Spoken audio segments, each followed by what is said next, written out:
sahabat Fresh Juice dimanapun Anda berada. Sesaat lagi kita akan mendengarkan Fresh Juice Rabu 1 Desember 2021 bersama Romo John Laba SDB dari Tangerang. Selamat mendengarkan.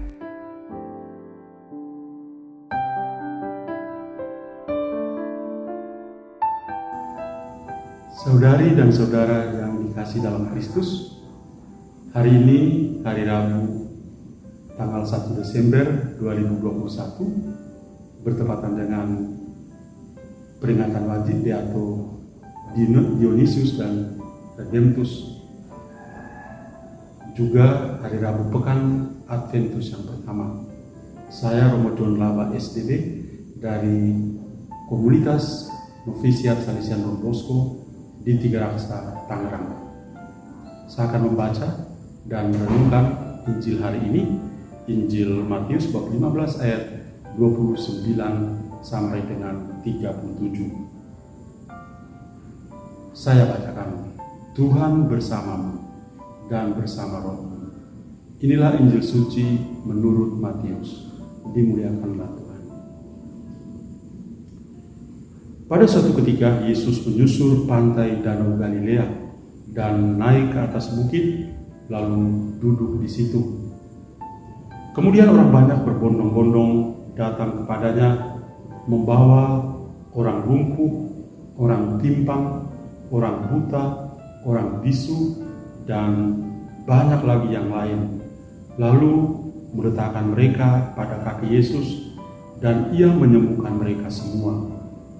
Maka takjublah orang banyak itu melihat orang bisu bisa berkata-kata, orang timpang sembuh, orang lumpuh berjalan, orang buta melihat, dan mereka memuliakan Allah Israel.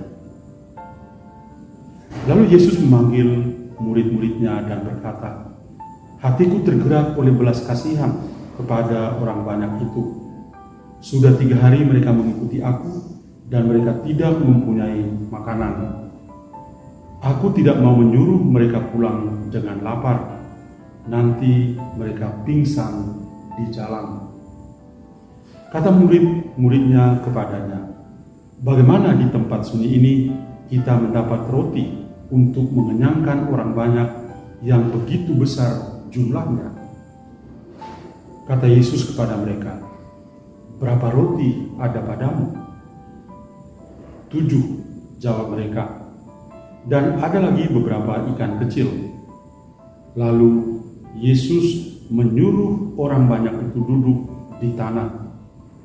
Sesudah itu ia mengambil ke-7 roti dan ikan-ikan itu, mengucap syukur, memecah-mecahkannya, dan memberikannya kepada murid-muridnya.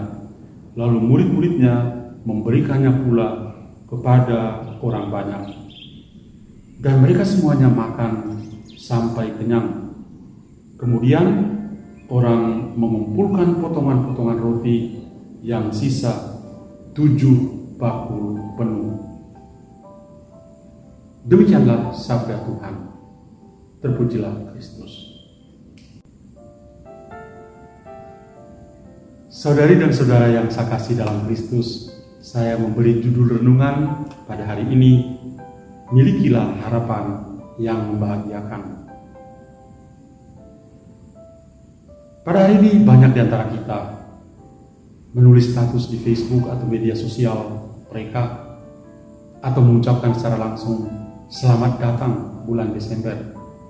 Ya, selamat datang bulan yang terakhir di tahun 2021 ini. Kita mengawali bulan ini dengan masa Adventus. Dalam tahun liturgi kita masuk dalam tahun C, di mana setiap hari Minggu sepanjang tahun C ini kita akan mendengar bacaan Injil dari Injil Lukas. Ada juga Injil Yohanes yang akan diselipi dalam misteri iman sepanjang tahun liturgi kita ini. Bacaan misa harian seperti hari ini diambil dari tahun yang kedua. Sehingga kalau kita lihat dalam kalender liturgi, biasa ditulis tahun C2. Pada pekan Advent pertama ini, lilin pertama yang berwarna ungu itu dinyalakan dan memiliki arti sebagai harapan, lilin harapan. Ini adalah satu saat yang tepat kita semua menantikan kedatangan Tuhan Yesus Kristus dengan penuh harapan dan penuh sukacita. Kita mempersiapkan diri kita dengan menyatakan semangat tobat kita agar kita sungguh layak di hadirat Tuhan. Lilin pertama sebagai lilin harapan yang dinyalakan pada pekan pertama ini juga biasa disebut lilin para nabi, karena mengingatkan kita akan kedatangan Tuhan Yesus sebagai Mesias yang sudah dinubuatkan oleh para nabi terdahulu. Bacaan-bacaan kitab suci pada pekan Advent yang pertama ini juga memberikan suatu nuansa harapan yang besar kepada Tuhan yang penuh dengan kerahiman. Kita perlu memiliki harapan, dan harapan yang sungguh membahagiakan hidup kita bersama dan juga di dalam Tuhan. Ini adalah sebuah harapan yang kita temukan dalam bacaan Injil hari ini. Penginjil Matius mengisahkan bahwa Tuhan Yesus sedang berjalan menyusur pantai Danau Galilea. Kemudian dia naik ke atas sebuah bukit dan duduk di situ. Pada saat yang sama, orang banyak yang melihat dia membawa sanak keluarga mereka. Mereka yang lumpuh, mereka yang timpang, mereka yang buta, mereka yang bisu, dan masih banyak yang lain. Lalu Tuhan Yesus meletakkan tangan atas mereka dan menyembuhkan mereka semua. Mujizat ini membuat banyak orang menjadi takjub dan percaya kepada Yesus. Kenapa? Karena mereka melihat sendiri orang buta itu bisa melihat, orang lumpuh, orang timpang, orang bisu, dan orang-orang yang berkebutuhan khusus itu bisa disembuhkan. Kita tahu bahwa orang-orang seperti ini, orang-orang lumpuh, timpang, buta, bisu, dan berkebutuhan khusus, itu sering mengalami bully atau pelecehan tertentu sepanjang zaman. Hingga saat ini, saudara-saudara kita yang seperti ini sering ditertawakan, sering dibully, sering tidak dihargai. Tapi ternyata Yesus itu beda. Ketika dia melihat orang-orang seperti ini, dia menunjukkan empatinya kepada mereka dengan meletakkan tangan dan menyembuhkan mereka. Maka kita boleh mengatakan bahwa ini merupakan sebuah pengalaman iman yang luar biasa. Masih ada harapan bagi mereka yang nyaris kehilangan harapan, dan masih ada satu-satunya pemberi harapan yang pasti, yaitu Tuhan sendiri. Maka tugas kita adalah melakukan pekerjaan Yesus dengan memberi harapan kepada mereka yang nyaris kehilangan harapan. Tentu saja bukan harapan atau janji-janji palsu. Tuhan Yesus memberi harapan pasti, bukan hanya kepada orang-orang sakit, supaya mereka bisa dijamah, diberkati, dan disembuhkan. Dia juga tergerak hati oleh belas kasih kepada orang-orang yang lapar dan orang-orang yang haus. Ia menunjukkan belas kasihnya kepada orang-orang yang mengikutinya dari dekat selama hari-hari itu. Dengan membuat sebuah tindakan yang sangat luar biasa, yakni berempati dengan mereka, menaruh belas kasih kepada mereka, dia juga coba untuk mengajarkan para muridnya untuk berlaku yang sama, berperilaku yang sama, dengan selalu berempati kepada orang-orang yang sangat membutuhkan. Di dalam Injil kita mendapat gambaran bagaimana Tuhan Yesus mengajar kita semua juga, bukan hanya kepada para muridnya, untuk berempati dengan orang-orang banyak. Caranya apa? Dia menjamu atau memberi makan kepada mereka. Paling kurang para penginjil melaporkan beberapa momen penting di mana Tuhan Yesus itu menjamu orang banyak. Di daerah Galilea, Tuhan Yesus menjamu 5.000 orang dengan memberi mereka makan roti dan ikan. Di daerah Dekapolis, Tuhan Yesus memberi makan kepada 4.000 orang. Di Yerusalem, pada malam perjamuan terakhir, Tuhan Yesus menjamu para muridnya. Pada saat ini dalam gereja, Tuhan Yesus menjamu kita semua dengan Ekaristi. Bahwa perjamuan Ekaristi yang kita rayakan saat ini menjadi awal untuk perjamuan abadi yang akan kita rasakan kelak di surga. Tuhan Yesus membagi dirinya melalui Ekaristi, dan ini adalah tanda empati yang luar biasa yang Yesus tunjukkan kepada kita.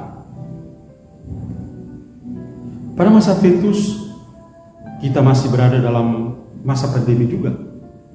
Kita belajar dari Yesus untuk berempati dengan sesama yang sangat membutuhkan, terutama kebutuhan dasar mereka untuk bisa makan, untuk bisa minum sebagai manusia. Banyak kali orang tidak mudah berempati, tetapi membuang-buang makanan dan minuman. Sesungguhnya masa Adventus ini bukan hanya sekedar sebuah masa penantian yang pasif. Orang hanya sekedar menanti saja. Kita menantikan kedatangan Tuhan Yesus dengan segala kemuliaannya. Maka kita perlu memiliki harapan kepadanya, karena Dia juga memberi harapan yang pasti kepada kita. Kita juga di saat yang sama membawa harapannya kepada sesama dengan menyembuhkan, dengan memuaskan mereka yang lapar dan dahaga. Tentu saja ada perkataan sharing is caring. Kita berbagi sebagai tanda kepedulian kepada mereka. Kita membawa harapan Tuhan kepada sesama dalam karya pelayanan belas kasih kepada mereka semua.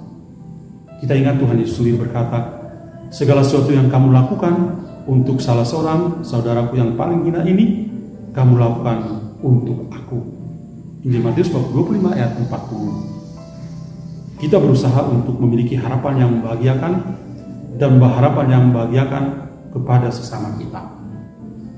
Beatus Dionysius dan Redemptus itu membawa harapan yang pasti untuk pertumbuhan iman di negeri kita. Darah mereka itu menjadi benih yang subur untuk iman Kristiani. Dan ini adalah sebuah harapan yang pasti yang sedang kita alami di Indonesia.